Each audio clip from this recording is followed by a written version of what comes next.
All right, here we go. Hello, my guest today is Nina Manolson. Nina, welcome to the show. Thank you so much, Kevin. It's a delight to be here with you. Yeah, I'm really excited to talk to you. I want to dig into some of your work, specifically around body peace and being a body peace coach and what that means. Before we get there, though, let's start with a little background. How did you end up in this space? Yeah, so I ended up being a body peace coach because I was an expert at body war. That was pretty much my existence for as long as I can remember. I went on my first diet when I was 9. I could tell you every single Weight Watcher rule and all the iterations of it over several decades. I tried all the diets, all the things, but it was constantly the struggle with me and my body. And I grew up in Montreal, and there is a phrase there. I now live in Boston, but I grew up in Montreal, and there's a phrase, je me sens bien dans ma peau. It's a French phrase that means I feel good in my skin. And I was like, I don't know what the heck you're talking about.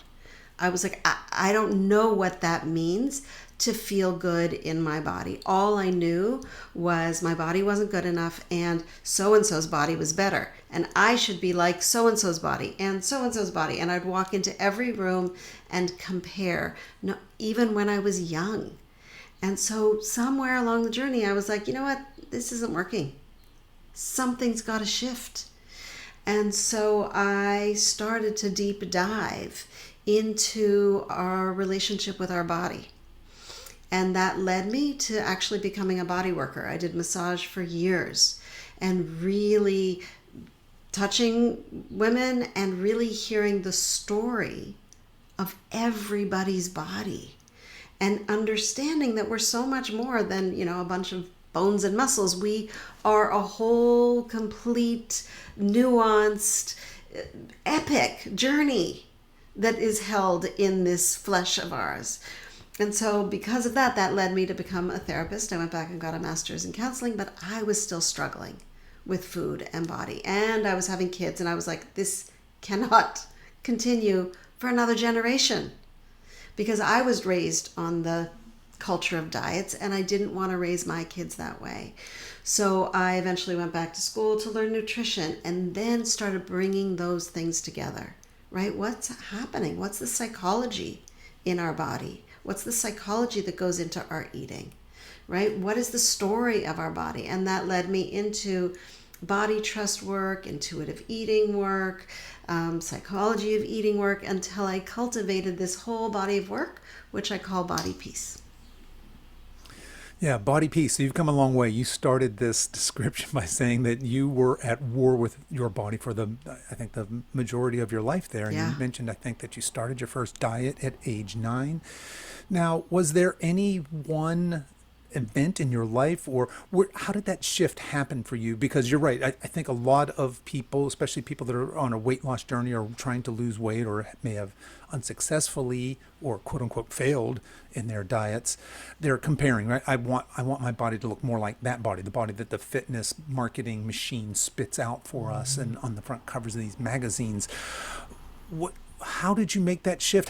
Because that's a pretty instrumental shift in your life, right? To Yeah. go from, I feel unworthy, I want this and I can't get it, to, Yeah. what?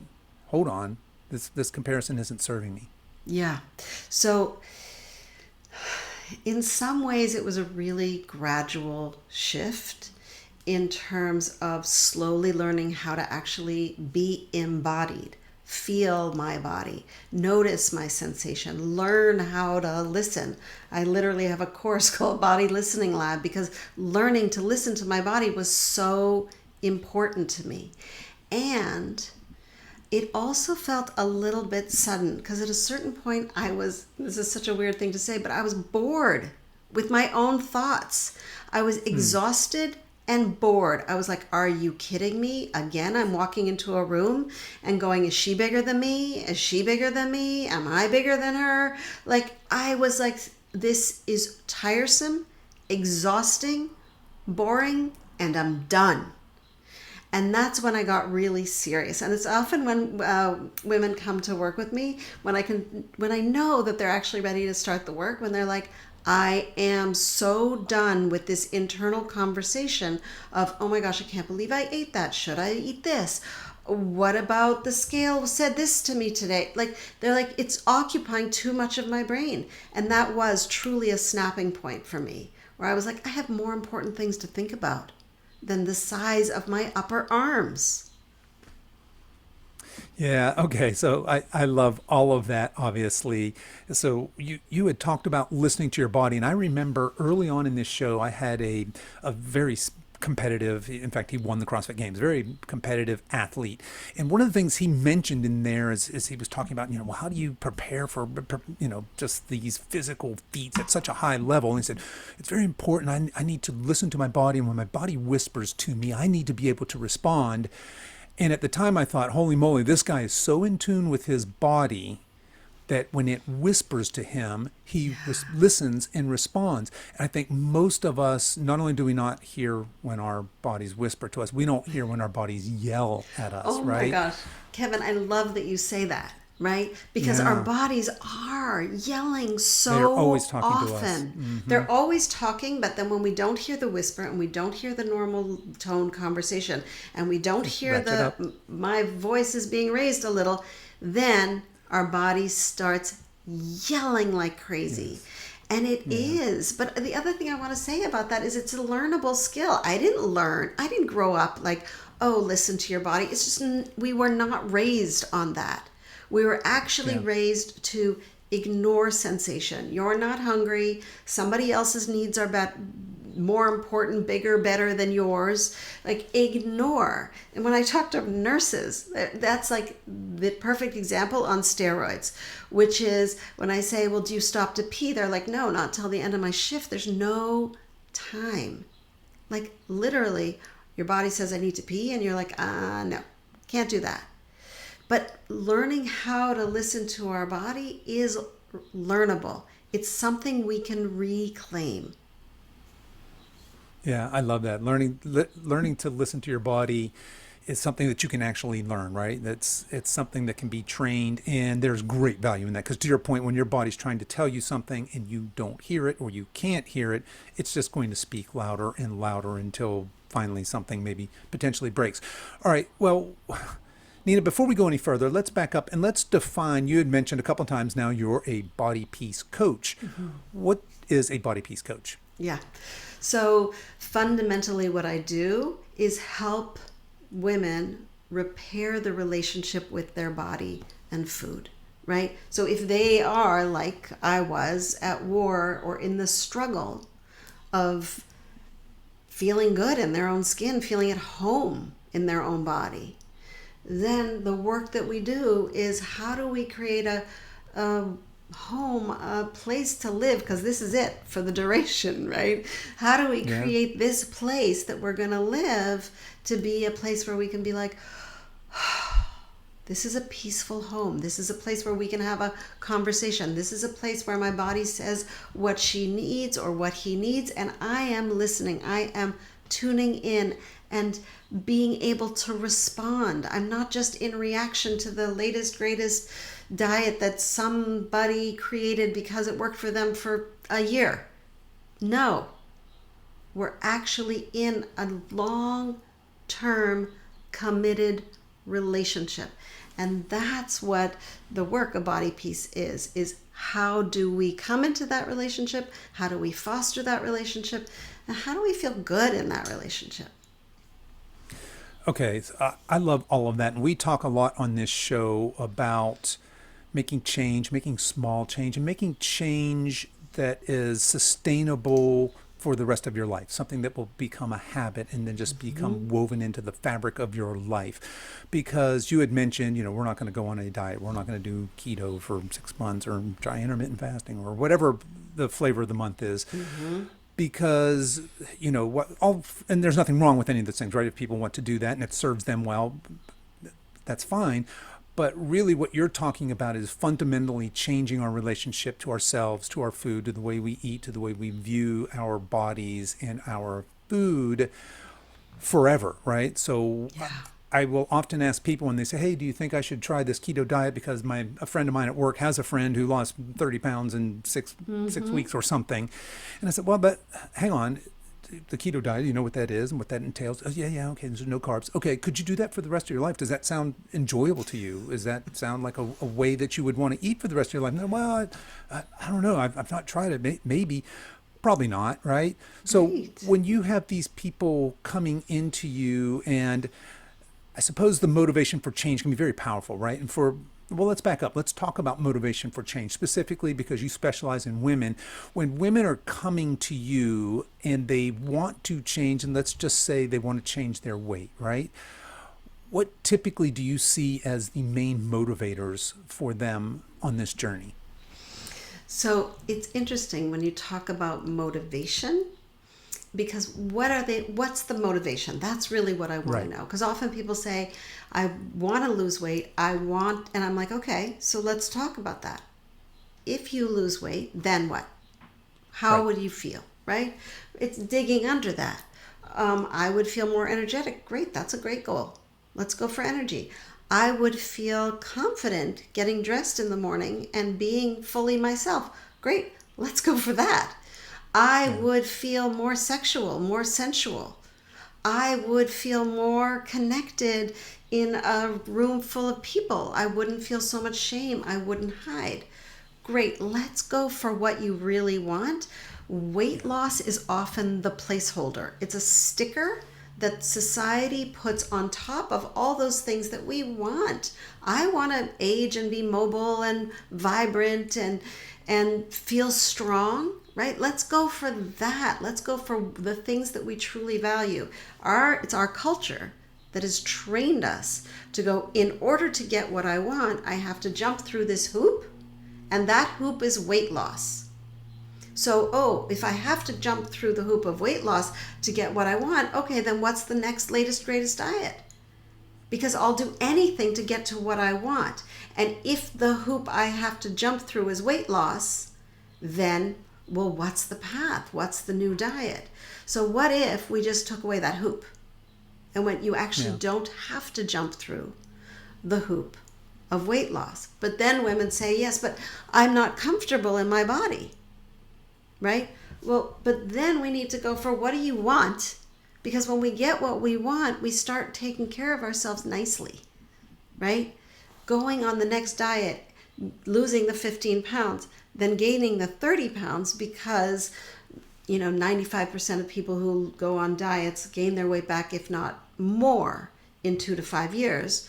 So that feeling of, okay, I lost the weight, now I've gained the weight, now I feel bad, really derails us in terms of treating ourselves. And I love what you say, like, well, for the duration, that sustainable experience of being kind, caring, supportive, nourishing to and with our body for the whole journey. That's what we want. Because when we're doing that, there's a sense of, oh, okay. Then we get to just enjoy. And really, if after 50 we're not at a place of like, this is my life, when are we going to get there? Right? If we're Yeah. still hustling, like Brene Brown talks about, if we're still hustling for that worthiness, to get our body to be just that shape, really, if not now, I don't know when it's time to let that whole mentality of weight loss is the way for me to feel good in my body. It's not true. Yeah, that's very well said. And when I asked about motivation, I'm kind of thinking a lot of times I'll have somebody say, I want to lose weight." "Okay, well, why do you want to lose?" "Well, I want to get to a certain number on the scale." And we can talk about the scale and Mm-hmm. and its role in our culture. And then, but you have to keep digging, because very oftentimes, you alluded to it very well, the real reasons people want to do any sort of health journey there's typically some emotion there, right? And what what I like to try and get to is that positive emotion of change as opposed to the negative emotion of change. Negative emotions, that guilt or that shame or that self-loathing, they can be very powerful motivators to get somebody to start any sort of health or weight loss journey, but that's not going to sustain you for the long run, right? But if you are looking at this from a place of self-care, self-love, and honoring your body, and not so much playing a comparison game or chasing a number on a scale, then I think that we're much better set up for that long-term success, right? And somebody might shoot back to you, yeah, but well, how does me just honoring and loving myself get rid of these 20 pounds, right? So Yeah. what do you say to people that are Yeah. that are in that place, right, in their mind where they need just that little bit of help with that perspective Yeah. switch? I love that conversation because what there's actually science on our side for that conversation. So, a couple of wonderful researchers around self-compassion, Chris Grummer and Kristen Neff, have done a tremendous amount of research in the last 15, 20 years on the impact of self-compassion. And what they've found is that self-compassion, when we are in that place of being kind and caring with ourselves, it has more positive impact on how we treat ourselves and creating sustainable, supportive habits in our life than willpower, than self-esteem, the rah-rah cheerleader thing. That doesn't work either, right? Than being shaming and being negative, right? So those modes that we often think, well, I'll just be really tough on ourselves, actually, scientifically, doesn't create sustainable positive behaviors. Willpower, I could go on and on with willpower about that one. And that idea that if we just were stronger, right? That's actually, if you're open to it, Kevin, I actually have a poem about willpower. I would love for you to share a poem about willpower. Great. And it's interesting because one of the things that I have started to do in the last few years is write body poems. And what they are is they're sort of my free form way of creating a different way for us to relate to the conversation we're having with our body. So this one is called Dear Willpower. You said you'd be there for me. You said you'd stop me before I finished eating the whole thing. You said you'd take me to the gym in the morning. Dear Willpower, even Nike told me how great you were. They repeated your anthem, just do it over and over. And so I really believed you. I wanted to believe in you. I believed that if you were by my side, I'd be strong and thin and in control. But frankly, Willpower, you're not all that. You let me down. You're really no match for my inner rebel, my inner pleasure seeker, and you wither in the face of my contempt, my absolute anger, my disdain, and boredom at society's ideals of what I should do and how I should be. So you know what, dear Willpower? I'm done fighting with you. I'm done feeling bad when we're not talking. We're done. I'm breaking up. And instead, I'm going out with passion and compassion, with kindness and self-respect. We get along so much better. They're way more fun and so much more reliable. I love that. Yeah. So to your point, my industry, the fitness, health, nutrition industry, especially the marketing machine side of that, is very guilty of selling, because let's face it, that's what that industry is doing. It's selling. I'm selling you this program. I'm selling you this fat loss smoothie. I'm selling you something, right? And we use the motivation and that rah-rah and that determination and grit and willpower, where there's a time and a place for that in our lives. it can't be in the driver's seat. And to your point, maybe it's time to break up, right? And Yes. you said, hey, I'm going out with, what do you say, self-love and compassion and kindness and self-acceptance, self-worth. So I'm replacing just this sheer determination because, again, there's a time and place for determination. Don't get me wrong, and I think you would probably agree with that. But it's not the main driver towards this that's going to make us have this successful, healthy relationship with ourselves. Is that fair? Yes, and I want to say something, Kevin. And you and I both literally are in the roles in people's lives of being a support. And so I would say that more than that sense of commitment and determination, because so often we're told, like, be strong, is to say, I need support here. I need support. There was a time where both of my shoulders were frozen, and I was like, I'm not moving. Everything hurts. I am not moving. But I knew that if I walked, my arms would sway gently, and that was a good thing just to keep a little mobility. And so I said to my husband, imagine I'm a puppy and I need walking every day because I am not going to want to walk. I do not want to get out of this house. I hurt. And he was like, okay, I can be that support. Right? That's what coaches do. That's what the good part of your industry and my industry is all about, is how can we support when you're feeling like, oh my gosh, I've tried 500 million times, I cannot do it. So don't do it alone. Right? That's the myth that's that's embedded in willpower. That's embedded of, I'm going to be motivated enough, is that somehow we're supposed to hold it all, that we're supposed to do it alone. Gosh, I've never done any, like, yes, I've done things alone, but like, I ask for support, and that's what makes it go. To feel like this journey in this body is a solo job, it's a solo, experience. It's not. Life is team. Life is a team sport, and so is nourishing ourselves.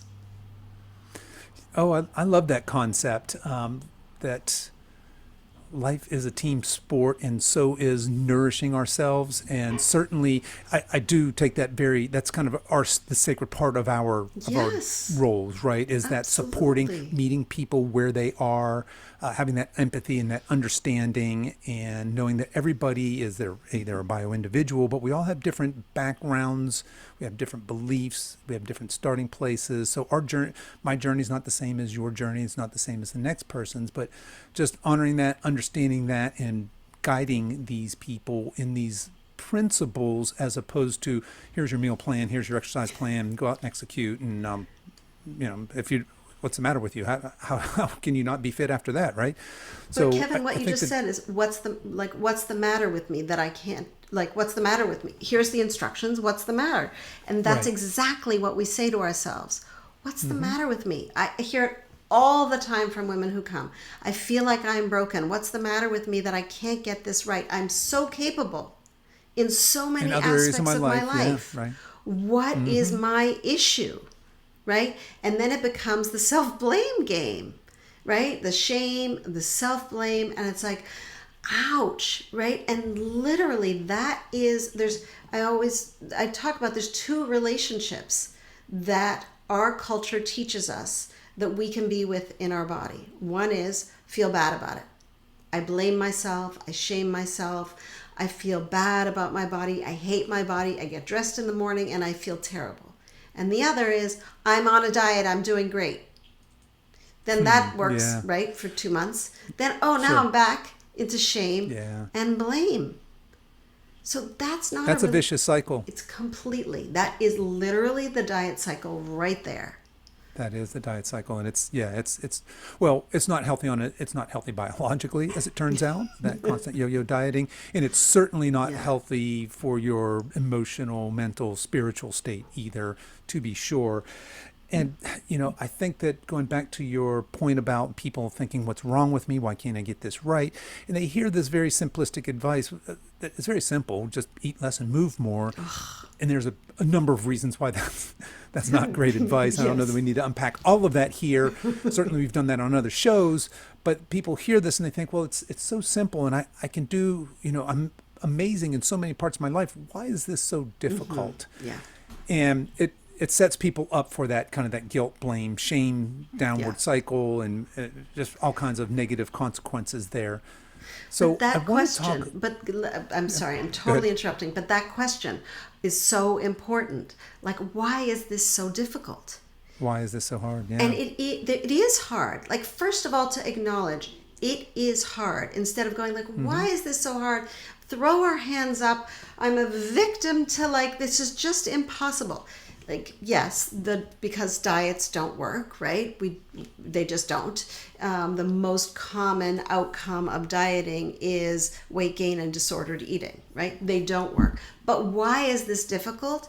Is because we are raised in this culture of body management, right? That is part of why it's so difficult. Another reason, like I could go on about why is it so difficult for a long time, but a few of them are, it's so difficult because who are the models that we had, right? Were you raised by a mother or father who, when someone who was in a large body walked down the street, they went, oh, so lazy, right? And did the lazy fat slob trope that is embedded in the fat phobia of our culture, right? And so then we pulled that in and went, oh my gosh, if my body gets at all big, then I'm broken. So why is it hard? It's so hard because we've got old stuff, old messages from people we love baked into us about the value of a small body, the value of a perfectly toned, I'm putting this in air quotes, toned body, right? So there are, when people say, why is this so hard? There are a lot of reasons. It's not like, why is this so hard for me? It shouldn't be. No, why is this so hard? Let's look at it. Let's look at where you got the messages that your body was not okay, where you got the messages that you needed to bully your body, where you got the messages that the only way to eat was to be on somebody else's program and that you could not trust your body. No way, no how. It is hard because we have those messages in our brain, in our body. We do have those messages in our brain. I suppose we have those messages in our body, to your point. And we do have a culture of fat shaming, right? And certainly the health and wellness popular media, maybe inadvertently, maybe intentionally, certainly plays into that, and that only increases the divide, right, between those that are fit and healthy and saying, why can't you people be over here like this? It's simple. Look at me. And the other people going, why can't I be over there? I've tried. And what, going back to that, what works for me may not work for you, and that this is difficult, and it is a journey. It's a lifelong journey, and it's not a diet. To your point, diets don't work. I mean, if you want to lose 5 pounds, then temporarily, then you could go on a diet and that would probably work. But what you're talking about is more this changing your lifestyle, changing really almost, it is changing your relationship with yourself, and in some ways changing yourself, right? So what are some steps that women, when they come to you and they say, okay, I'm going to lay this all out, here's where I am, I want to, this time I'm serious, I want to make this transformation. I've listened to this podcast, or maybe I've gone onto your website, or I've encountered your message somewhere, read your poems. I'm inspired, but what do I have to do? I mean, you're saying to love myself. I have some work to do there. I can see that. Where do I go from there? What are the steps that I'm taking on this journey? Yeah. So I'm smiling because before I get into it, can I read you one other poem? When Please you do, yeah. said, I'm just going to love myself, right? And it's more complex. And people say, like, are you just going to tell me to love myself, or are you going to, like, help me be in a body that I like? So I do want to share with you this poem, and it's called Loving Your Body is Too Hard. Because sometimes it does feel like that when people say, like, oh, you're going to love your body. So this poem is called Loving Your Body is Too Hard. I tried. I really tried. Every day I would stand in front of the mirror and affirm, I love my body. I love my shape. I love myself. I channeled my inner Louise Hay. I wanted to be that person who loved herself, loved her curves, even loved her thighs. It didn't help. I still heard that mean mirror voice laughing, mocking, cutting at me in her disbelief of my body love. Loving your body is too hard. It was too hard for me, too big a leap, too far to go from being indoctrinated by diet culture, by an industry making money from my shame. Body love was only for the thin. If I was anything but thin, body love was settling. Body love was giving up. So I gave up on body love. I settled on a body relationship, a real relationship, full of hate and anger, so much grief. A relationship riddled with annoyance, impatience, and snarkiness. And the longer I hung out in this real relationship, I found something started to shift. New experiences started to emerge. True appreciation, actual body peace, moments of ease, and then there it was, like a gem glistening amidst a mountain of rocks. Some love for myself, some actual body love in the midst of the mess of relationship, the reality of everyday feelings. There she was, sparkling. Appreciation, compassion, caring, support for myself, body love. Body love is too hard. It's too big a stretch. Let's start with being in a real messy relationship. Start there and see what gets uncovered. I love that. So we're going to meet ourselves where we are and not Yes. try and bite this all off in one big piece, right? Because it's fine for somebody to say, okay, here's the secret. What you're doing wrong, it's not the diet, it's not the exercise. You just need to love yourself. Ugh. So go stand in front of a mirror naked and say these these affirmations, right? I love my body. I love my body.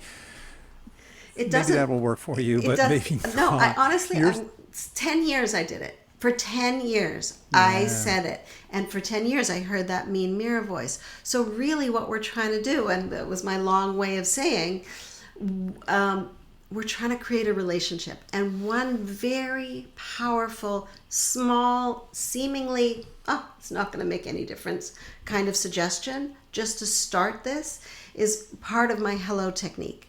And it's literally, and we can try it right now if you want, is close Sure. your eyes, put your hand on your heart or wherever else feels good, and say the words, hello, body. Hello, Hello, body. body. And breathe and just feel. So, Kevin, what do you notice? Yeah, I have a very I have a very sacred relationship with my physicality, with my body, right? So what I notice is just I'm probably where a lot of people would like to be, right? And it's taken a long time to get here. Yes. But I do love my body. I do love myself. And this is, I haven't arrived. It's a journey. I'm still working on it. But what I notice is when I say hello, body, I immediately am washed over with this feeling of peace and ease. Yeah. I am at peace with where I am. And that doesn't mean that I don't want to, improve myself and change things and try to be better. But it means that I am where I'm supposed to be right now. And I'm comfortable with that. And like I said, there's a spiritual sacredness to my body, right? It's what I have to move around and experience this world that we're all in, right? So But I yeah, love that, Kevin. That's like the most beautiful definition. What you just explained, what happens when you say hello, body, is like a gorgeous definition of body peace, right? But that no, hello, yeah, body, it it's body starts peace, I suppose. it is. Yeah, But what we're it doing, is. because not everybody is going to put their hand on their heart and feel body peace, right? But what we're doing, no matter what you felt when you put your hand on your heart and said hello, body, is you're starting a conversation. And that's what we want right? If we're being yelled at all the time as a human, we don't want to talk to the person who's yelling at us, right? The way that Kevin, you and I started the conversation. Hi, Kevin, right? Yeah. We start by being kind, having some kind of etiquette that opens the conversation. And that's something we want to just begin to cultivate with our body because we've been trained out of the conversation. We want to start initiating the conversation because we're yelling at our body, do this. Our body's yelling at us saying, I'm in pain because blah, blah, blah. And that's not a conversation. That's a fight. That's not. Yeah, that's a fight. I think, yeah, going back to the very beginning of this conversation, you said, I was at war with my body. Well, how do you have a conversation with somebody you're at war with? You Yes, don't, right? you That's don't. just conflict. That's not a conversation. But stopping, pausing, and saying, hello, body. I love that imagery. I love that idea. And I love that as a starting place, right? The idea that we are opening a communication that probably many of us, especially folks that do not have a good relationship with their body, maybe never have, Yeah. just as a starting place on that. So thanks for sharing that. I think that that's very insightful because I think that I didn't want to make this too woo-woo, right? Well, you just have to love yourself and self-care and self-love, and that's our path to gosh. success. And while I'm No. all on board with self-love Like, I and love the self-care, concept, but it's just I not. love the concept. It's not real. Yeah. Yeah, It's yeah, not we have to work at it. It goes real back to the life. poem you read where you said, well, hey, I'm breaking up. In that case, you were saying, I'm breaking up with willpower. But you know what? I'm going to go out and I'm going to flirt with all these other things. Yes. And maybe for a while, it's messy. You had talked about, I'm going to give this up and just be in this relationship. Sometimes it's angry. Sometimes it's ugly. Sometimes it's mean-spirited. And other times it's okay. But I'm going to be okay with that, and I'm going to start there, meet myself there, and engage start that conversation there from that place where I am. So, absolutely, That's love authentic, that. right? That's That's authentic authentic. relationship. That's meaning, right? yeah. I've been married for many, many years, and is every day rainbows and unicorns? No, that's not real relationship, right? There's moments where we like completely miss each other. There's moments where we're like, wait, what did you just say? Is this what you meant? No, that's not what I meant. I meant this. Oh, okay, I get it, right? Where it takes a little while to get the message across. And then there's some days where we're like completely in tune with each other. That is real relationship. And then there's some days where like, I can't believe you said that, right? That is authentic, long-term relationship. We are raised in a culture that says relationship should look like the Hollywood, love at first sight trope, right? That whole idea. That's not a real relationship, and it's not a real relationship that we have with our body either. Yeah, and to your point, that's a good analogy. I've also been married for quite a while, and anybody that's been married to 25 plus years will tell you it takes work. A relationship takes work, and it's not always rainbows. And which makes it special when it is, but it is something you need to work at, and certainly communication is a big piece of that as well. So I wanted to shift gears just a little bit. I read a poem and just trying to prepare for this interview where you talked about a therapist saying, well, if you weren't feeling fat, what would you be feeling? And I'd wondered if you might want to share that particular poem and then talk a little bit about fat as a size and not a feeling, because that one I think might land with a lot of folks. Yes, absolutely. I can find that for you. So this poem is completely self-autobiographical. Like when I say sitting in my therapist's sofa, like that was me, just to be clear, to be totally authentic. Okay, so this poem is called I Feel Fat. Sitting in my therapist's too soft sofa, I'd exclaim with deep despair, I feel fat. And patiently, week after week, she'd say, if you weren't feeling fat, what would you be feeling? It took me months to understand the question. What do you mean if I wasn't feeling fat? I do feel fat. I feel unacceptable. I should do something about the number on the scale. I should fix my non-perfect body. No, really, this is all about my size. I believed it. until I didn't. Until the cultural brainwashing started to thaw. Fat is not a feeling. Fat is a size. It's a descriptor. Feeling fat is a placeholder. It's a placeholder for so many feelings that don't have words, feelings that don't have permission to be felt, feelings that don't know how to go out, so they just turn back on me and attack my self-worth. I decoded feeling fat. It means I feel sad, mad, disappointed, angry, overwhelmed, confused, uncomfortable, jealous, and every other feeling. And sometimes it was easier to feel fat. It's familiar. It's the known pain instead of the terror of the deeper feeling underneath the fat. But here's the secret. That deeper feeling has wisdom. It doesn't tear you to shreds. It doesn't disown your body. It invites you home. It invites you to your knowing, to your innate wisdom. So my question to you is, if you weren't feeling fat, what would you be feeling? Yeah, that is beautifully said. And I just, again, I wanted to pull out that concept of fat is a size, not a feeling. But so many women, of course, and men, we feel fat, right? I feel fat, and then all the sewage that goes along with that, right? All that Sewage. Oh my gosh. That's just such a perfect word for that. it is. It is, but it's also worth taking the moment when you catch yourself saying or even thinking, "Oh, I'm so fat. I feel fat." What am I feeling? Because it's such a default feeling. For those of us who have struggled with food and body, it's a familiar way to feel bad about ourselves. And it is much easier to go into that default, I feel bad about myself, than I feel socially uncomfortable here. I feel afraid because one of my kids is going through a hard time.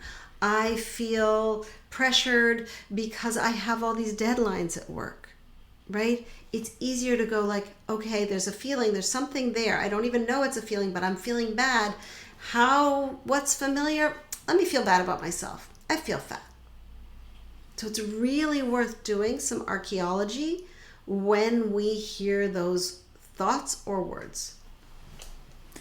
Yeah, it certainly is. And I think that for a lot of people also, that's very insightful, right? That we often default to what's familiar, even when what's familiar is uncomfortable or not nice, right?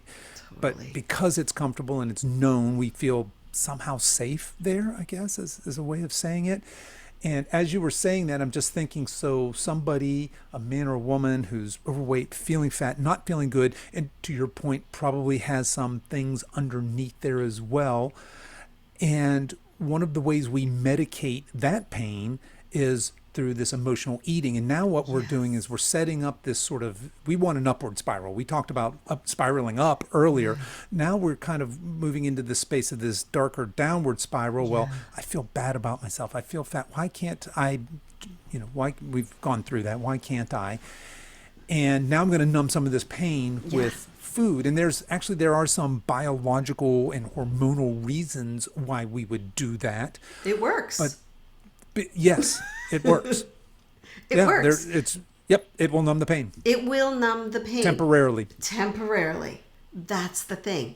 It will make, so whenever I used to travel, this was when I was really struggling with food and body, I would travel and I'd come home and it was a lot for me, a big transition and traveling, and I'd walk in the house and I would just start eating, right? It was easier for me to eat and get myself grounded and feel like I was in my house than to actually feel like a little disoriented, sad about the place that I left, a little stressed about coming home, right? A lot of feelings when you're in transition. And so how did I cope with them? I would eat them, right? Because it worked, right? It didn't support my well-being long term. It didn't make me feel good a half hour later because I was like, what just happened there? right? The hangover that we get when we binge or eat a lot emotionally.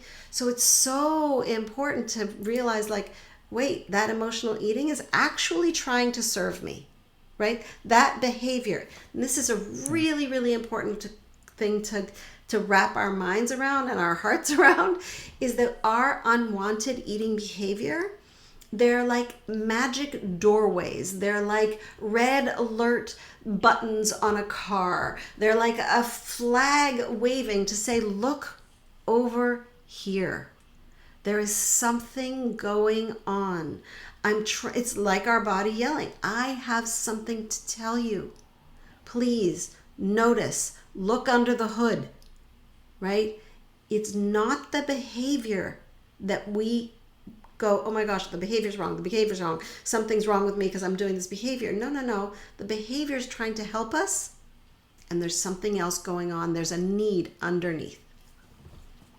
Yeah, there's a need underneath, and to your point, a lot of times that just sets us up even further in that downward spiral, because then, of course, we know we shouldn't binge, we shouldn't emotionally eat, and we polish off that entire pint of Ben and Jerry's, and now all of a sudden I feel guilty and shame for doing that, and an hour or so later, okay, well, now I'm going to XYZ to correct that quote-unquote bad behavior, and that is a slippery downward slope that will not serve us well in the long run.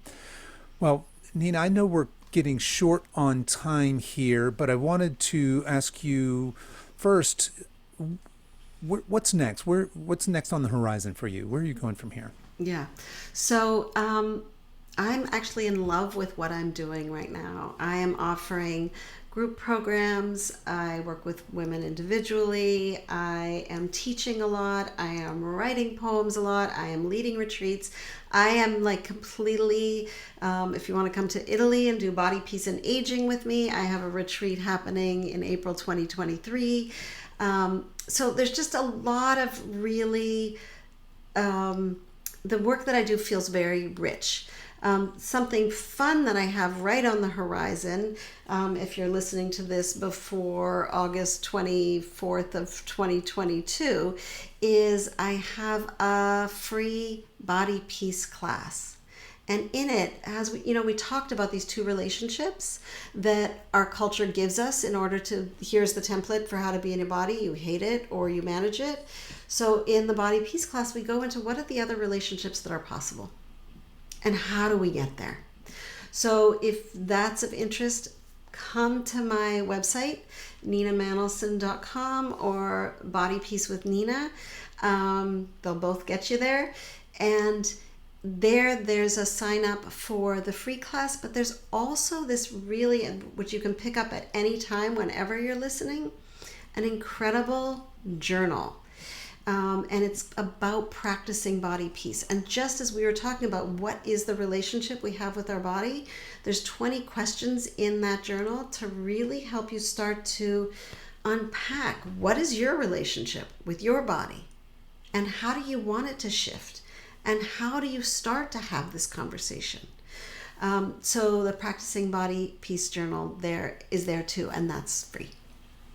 And that's free. Okay, thanks. And folks, I will put all of this into the show link, the show notes for this particular episode. You can find that there. Now, Nina, that free class you mentioned that's coming up in August 24th, is that an in-person event or is that a virtual event? It's a virtual event. Thank you for asking. Okay, that so people virtual. Wherever you are can participate. Wherever you are.